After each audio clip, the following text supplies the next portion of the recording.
Jacobs also brought modern emergency medicine to Hartford Hospital, and we're going to talk about that, which is a big part of this talk.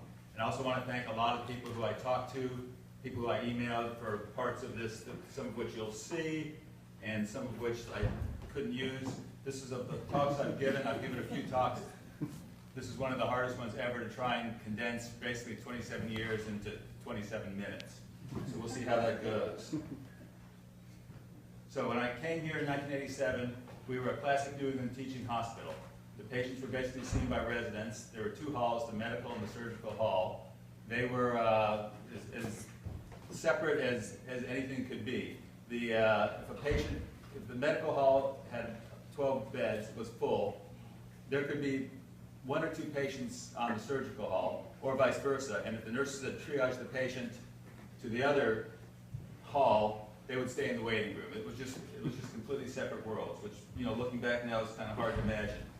But that's the way it was then. It was in the process of changing. So it was basically a resident-driven emergency department. Ann Panu, who's worked in the emergency department for, I think, 3 or 4 years, she was there when I got there, said that the ED was run by the residents with the physician just acting as a resource. Glenn Jacobs started to change all that in 1985. And Chuck McKay said, this is kind of interesting, the medicine hall was run by 2 medicine residents with whom we had, in retrospect, surprisingly little interaction on a given shift. The way it actually worked out was that the attendings basically started more on the surgical hall because the people, I'll talk about some of the people who were working there were often more surgically oriented in their training. And also I think the medical residents were running it. They had I think probably a first and a third year resident down there most of the time. The surgical hall was every other day. Day 1, you'd have 2 surgical interns. Day 2, you'd have a second year. And they were 24 on, those 48-hour cycles went on for 2 months. So they didn't quite meet current duty hours. And one reason that I got along with a lot of them when I worked the night shift, which I like to do then as now, I would let a lot of them sleep and try and keep up and see all the patients, which sometimes I could do and sometimes I couldn't.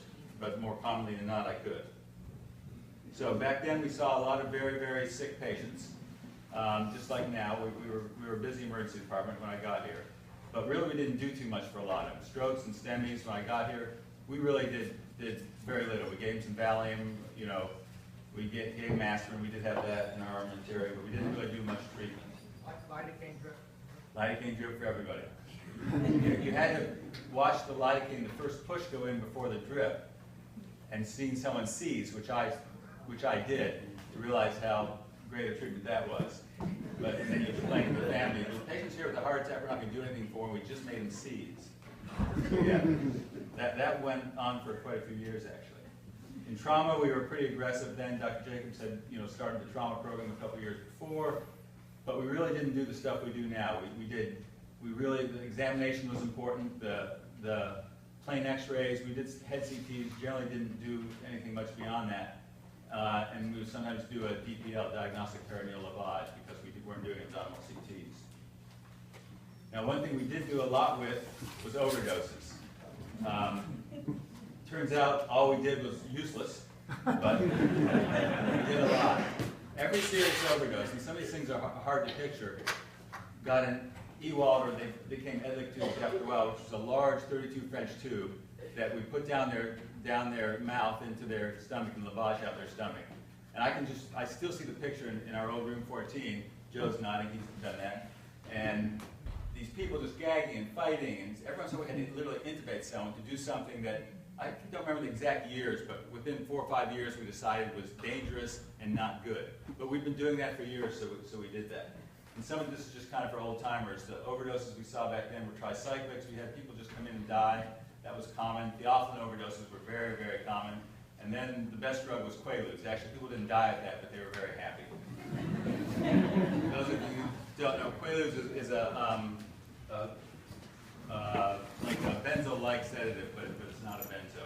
It was a huge drug abuse. People started getting looted out. So HIV disease was not new necessarily. By the time I got here in '87, it had been around for 6 or 7 years, kind of recognized in full force. But we saw lots of patients who came in with PCP pneumonia, cryptococcal meningitis, serious bacterial illnesses. This was a disease that we were terrified. Now we can't get people to wear gloves and masks for diseases that are really bad and dangerous and can be transmitted. Back then, someone would come in with AIDS, literally with a sprained ankle, and people would put on all the stuff and go in there. They were worried about the germs jumping off you. And thanks to Jack, who's laughing in the back, now the treatment for AIDS in this area is so different. When we see people with AIDS now, it's just kind of part of their past medical history. We just don't see this stuff, and they're taken care of, you know, in really good ways around here, which is a tribute to Jack and his clinic. Jack Ross, everybody probably knows. We also back then saw the walking well, like now. We had a fast track. It was called the PCU, which stood for Primary Care Unit, which was kind of more an offshoot of the clinics back before then. Ken Godlash, who's shown here, some of you remember, was the medical director, and it eventually briefly became the RAW, which was the rapid assessment area, which we didn't like that name because we weren't always rapid, so then got to go. So what was emergency medicine practice like back then? Just as now, this really hasn't changed. It's a team effort. It was the doctors, when advanced practitioners started coming in like now, the nurses, the respiratory therapists, PCAs, other staff in the emergency department. And I know this is true in other parts of the world in the hospital. Everybody really works together, and everybody kind of shares each other's jobs, and it's a team effort to get the patient seen. And it was back then, and it still is. Our evaluation was limited. We did an H&P. We, ordered a few basic lab tests. We got some plain films. And sometimes we got CAT scans, but you had to get the radiologist's approval for any CAT scan.